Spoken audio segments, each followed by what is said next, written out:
ایک طرف 1000 کی فوج، 100 گھوڑے، 700 اونٹ اور بہت سارا جنگی سامان، دوسری طرف 313 کی فوج، صرف 2 گھوڑے، 70 اونٹ اور صرف 8 تلواریں۔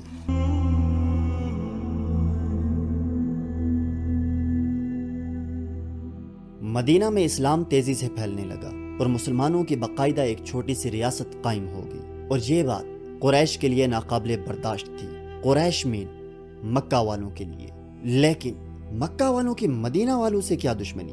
رسول اللہ صلی اللہ علیہ وآلہ وسلم کی مدینہ ہجرت سے پہلے مکہ والوں نے 13 سال مسلمانوں پر انتہائی ظلم کیے، حتیٰ کہ رسول اللہ صلی اللہ علیہ وآلہ وسلم کو مکہ چھوڑنے پر مجبور کر دیا۔ جب رسول اللہ صلی اللہ علیہ وآلہ وسلم نے اپنے صحابہ کے ساتھ مدینہ ہجرت کی تو مکہ والوں نے مسلمانوں کی تمام زمینیں، جانور اور باقی سامان اپنے قبضے میں لے لیا، حتیٰ کہ مسلمانوں نے جو کپڑے پہنے ہوئے تھے صرف انہی کپڑوں میں مدینہ پہنچے۔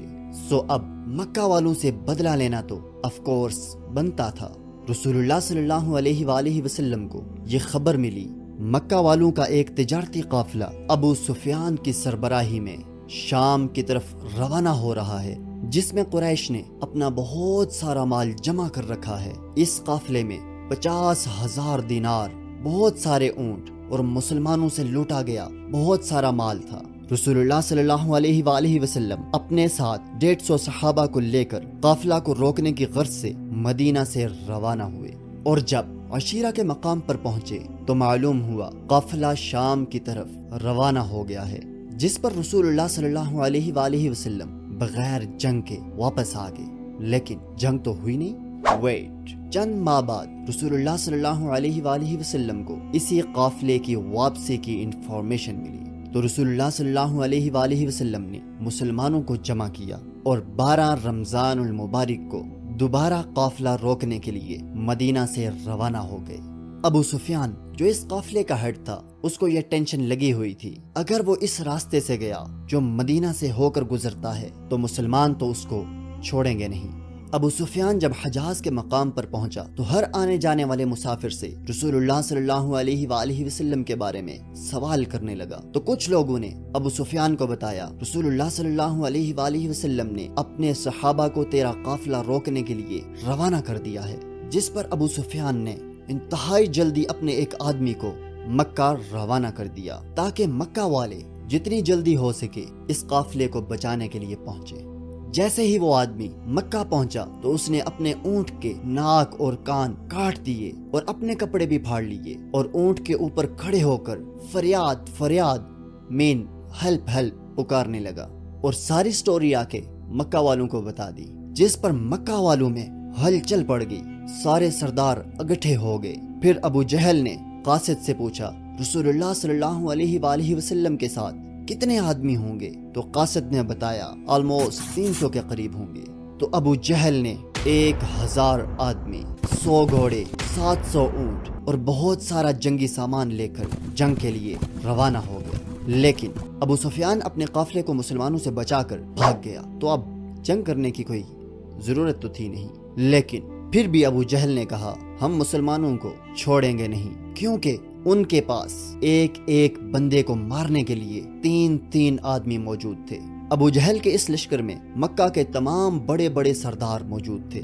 ان کا خیال تھا ہم جائیں گے، مسلمانوں کو ماریں گے اور واپس آ جائیں گے۔ جب رسول اللہ صلی اللہ علیہ وآلہ وسلم مقام صفرہ پر پہنچے تو 2 آدمیوں نے آ کر قریش کے قافلے کی اطلاع دی۔ پھر رسول اللہ صلی اللہ علیہ وآلہ وسلم نے صحابہ کو مشورے کے لیے جمع کیا اور قریش کے لشکر کے بارے میں بتایا، جس پر صحابہ کھڑے ہوئے اور کہا ہم سب آپ کے ساتھ ہیں، ہم بنی اسرائیل کی طرح یہ ہرگز نہیں کہیں گے کہ تم اور تمہارا رب جا کر لڑو، ہم تو یہیں بیٹھیں گے۔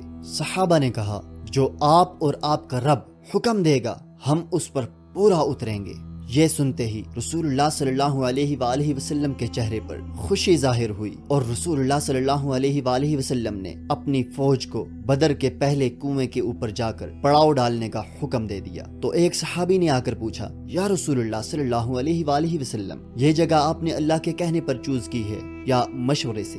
تو رسول اللہ صلی اللہ علیہ وآلہ وسلم نے کہا یہ تو مشورے سے۔ تو صحابی نے کہا اگر ہم آگے جا کے پڑاؤ ڈالیں گے تو وہاں پانی بھی زیادہ ہوگا اور ہم دشمن کو ان کنووں پر قبضہ بھی نہیں کرنے دیں گے۔ تو رسول اللہ صلی اللہ علیہ وآلہ وسلم کو اس صحابی کا مشورہ بہت پسند آیا، تو رسول اللہ صلی اللہ علیہ وآلہ وسلم نے اپنی فوج کو دوسری جگہ منتقل ہونے کا حکم دیا۔ دوسرے دن ابو جہل کی فوج جب سامنے آئی تو وہ مسلمانوں سے 3 گنا زیادہ تھی۔ ابو جہل کا طعن امیز لیکچر سننے کے بعد عتبہ بن ربیعہ جو اس وقت مکہ کا بہت بڑا بزنس مین تھا، اپنے بھائی اور بیٹے کو لے کر سامنے آیا اور مسلمانوں کو چیلنج کر دیا۔ مسلمانوں کی فوج سے 3 انصار مقابلے کے لیے میدان میں اترے تو عتبہ نے کہا یہ کون ہے؟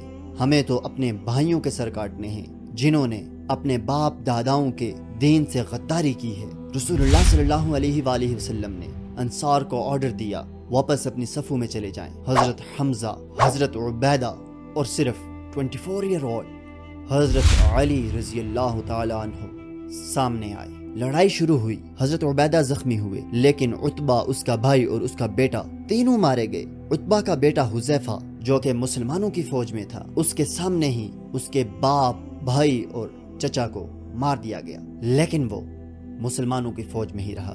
عتبہ، شیبہ اور ولید کے قتل ہو جانے کے بعد ابو جہل کی فوج میں خوف طاری ہو گیا اور ابو جہل نے اپنے لشکر کو یہ کہہ کر ہمت اور جرت دلائی کہ اے لوگو، عتبہ، شیبہ اور ولید نے جلدی سے کام لیا اس لیے مارے گئے، اب ہم مسلمانوں پر ایک زوردار حملہ کریں گے۔ اور پھر لشکر ابو جہل نے ایسا ہی کیا، لیکن آہستہ آہستہ ہر ایک مسلمان کے بدلے 5 کافر مرنے لگے۔ کافروں کی فوج پیچھے ہٹی اور ٹینشن میں آ گئی، ہم ان سے 3 گنا زیادہ ہیں لیکن پھر بھی ان کو اپنی جگہ سے نہیں ہلا پا رہے۔